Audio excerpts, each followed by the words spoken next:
Sosok perempuan muda ini sangat dikenal, khususnya bagi warga Kabupaten Kutai Kertanegara, Kalimantan Timur.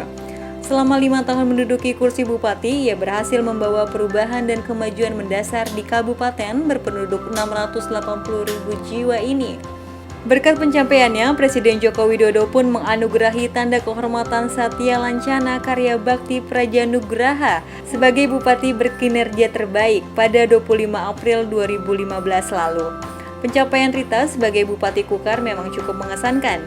Lewat program yang ia sebut Gerbang Raja, ibu 3 orang anak ini berhasil menekan angka kemiskinan sekitar 7% dari sebelumnya 14% lebih.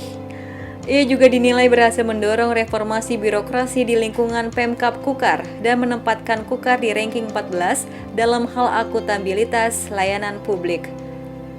Tak heran saat maju kembali dalam Pilkada serentak 9 Desember lalu, Rita mampu meraih 89% suara dan menjadi salah satu calon kepala daerah yang meraih suara tertinggi.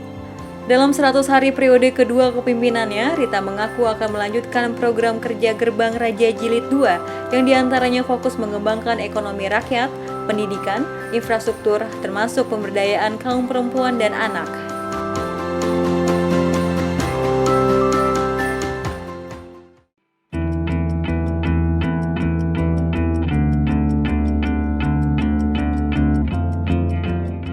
Perasaan saya bahagia, terharu, bangga, senang, semua kata-kata yang menggambarkan kebahagiaan. Saya tidak bisa mengurainya, yang pasti saya senang sekali, bahagia. Artinya kepercayaan masyarakat masih ada dan artinya apa yang saya lakukan 5 tahun lalu mendapatkan apresiasi yang baik oleh masyarakat.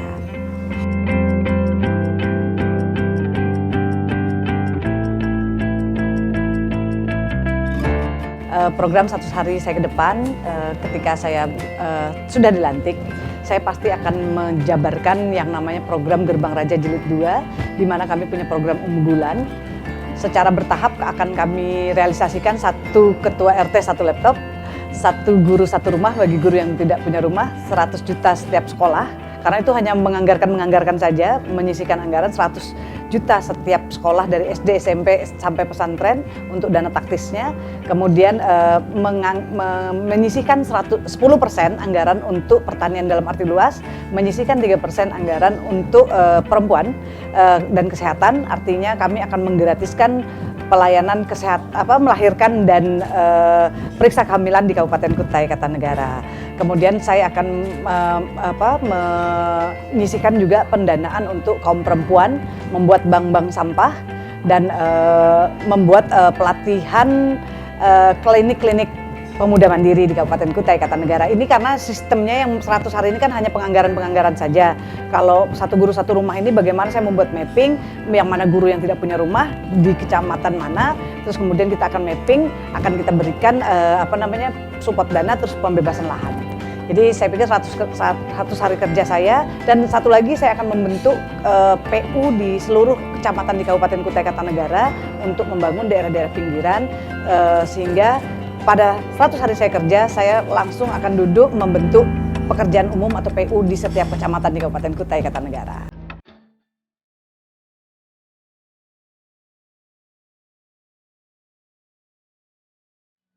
Yang pasti saya punya cita-cita membangun 4 jembatan lagi dalam 5 tahun saya menjabat.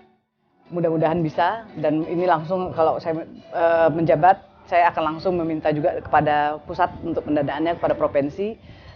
Jembatan itu ada di Anggana, ke Sanga-Sanga, kemudian ada di Sebulu, ke Sebulu Hilir, ke Sebulu Hulu, terus kemudian di Morakaman, satu lagi di Tabang.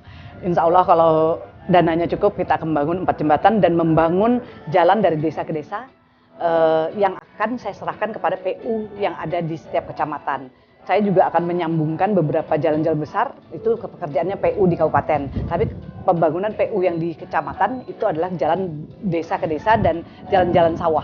Sehingga pemerataan dan pembangunan daerah-daerah pinggiran itu saya pikir selama 5 tahun ini akan tercapai.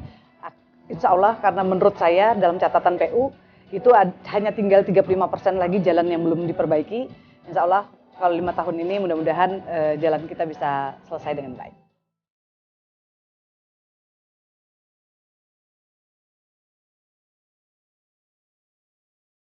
Ya, banyak sekali dampak positifnya. Yang pasti masyarakat efektif dan efisien dalam menuju ke kota. Perjalanan mereka jadi lebih baik, keamanan menjadi lebih terjamin karena kan kalau sungai kan kita gelap gitu ya, tidak ada lampu, tidak ada cahaya.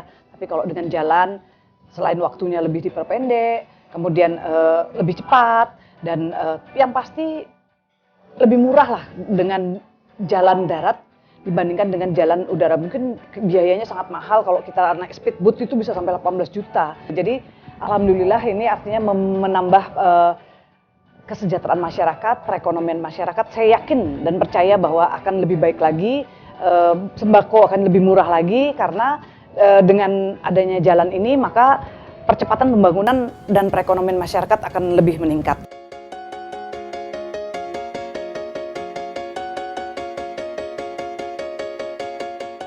Pasti kita akan lanjutkan, bahkan kita akan fokus. Saya berkomitmen di Gerbang Raja Jilid 2 ini lebih fokus lagi kepada mahasiswa kita yang memiliki prestasi. Kita akan kawal mereka hingga sampai lulus dan harus dikawal benar-benar agar pendidikan mereka ini tidak hanya dibayarkan sekolahnya, tapi bagaimana kehidupannya juga layak. Karena bagi yang juara 1, 2, 3 ya. Kemudian kita juga akan melatih mereka tentang kepemimpinan. Jadi tidak hanya sekedar sekolah di universitas, tapi bagaimana mereka juga ikut sekolah-sekolah tentang kepemimpinan. Jadi kan kita ini banyak sekali menyekolahkan orang keluar-luar, tapi jiwa kepemimpinannya nggak ada. Nah, kita juga berharap akan mengawal di Dinas Pendidikan nanti masalah kepemimpinan.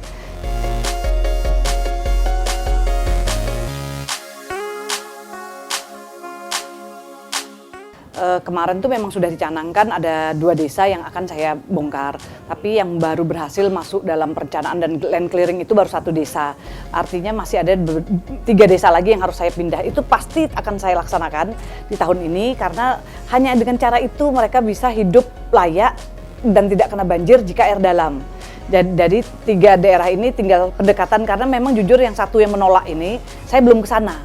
Tapi kalau belum ke sana lagi maksudnya gitu loh, kenapa dia menolak?